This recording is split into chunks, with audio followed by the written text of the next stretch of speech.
ધોરણ 10 સંસ્કૃત ગદ્યપાઠ 6 કાષ્ઠખંડ લાકડાનો ટુકડો. એનું ભાષાંતર.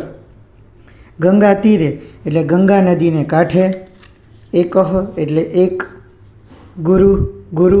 શિષ્યેણ શિષ્ય સાથે. સહ એટલે સાથે. વર્તમાન આસિત આસિત એટલે ભૂતકાળ. ગંગા નદીને આસિત એટલે હતા. ગંગા નદીને કાંઠે.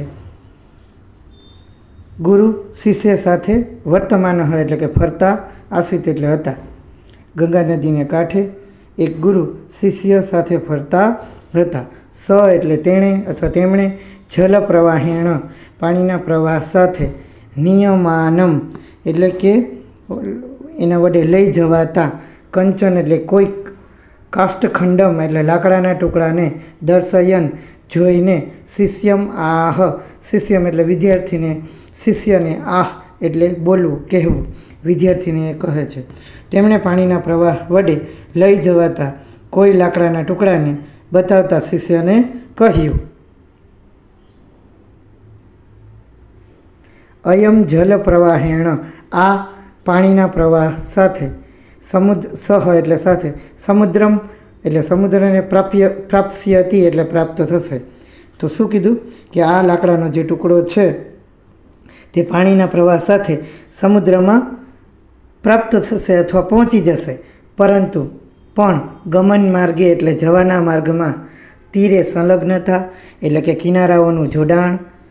જો આ લાકડાનો ટુકડો છે એ સમુદ્ર નદીમાંથી વહેતો વહેતો સમુદ્ર સુધી પહોંચી જાય, પણ એને જવાના માર્ગમાં તીરે સંલગ્નતા એટલે કિનારાઓનું જોડાણ.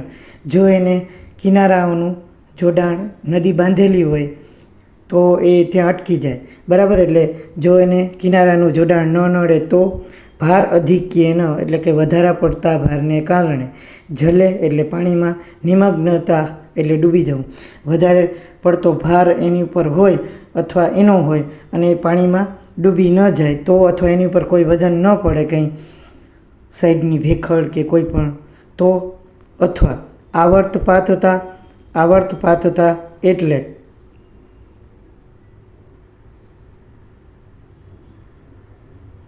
વમણમાં ફસાવું. બરાબર. અહીંયા આપ્યું છે વમણમાં ફસાવું. આવર્તપાતતા એટલે વમણમાં ફસાવું. બરાબર. આવર્તપાતતા એટલે શું? એક મહત્ત્વનો પોઈન્ટ છે કે કોઈ પણ નદીનું કે પાણી હોય અથવા તમે ડોલની અંદર પાણી ભરો, એક પથ્થર એની અંદર નાખો અને પછી એની અંદર સર્કલ જે ગોળ ગોળ રચાય છે એને આવર્તપાતતા કહેવામાં આવે છે, જેનો ગુજરાતી અર્થ થાય વમણમાં પડવું. બરાબર.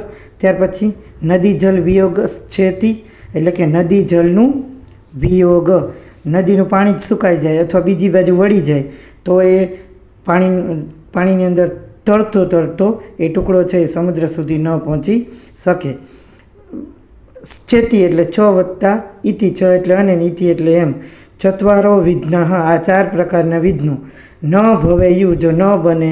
તદા તો. એવ એટલે જો આ 4 પ્રકારના વિઘ્નો ન બને. બરાબર. એમાં 4 પ્રકારના વિઘ્નો ન બને તો કયા 4 પ્રકારના વિઘ્નો? તો કે કિનારાનું જોડાણ.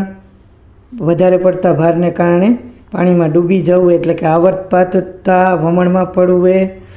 ત્યાર પછી નદીના પાણીથી વિખૂટા પડવું.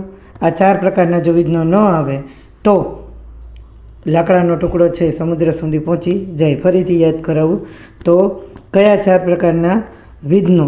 તો જવાના માર્ગમાં કિનારા પરનું જોડાણ.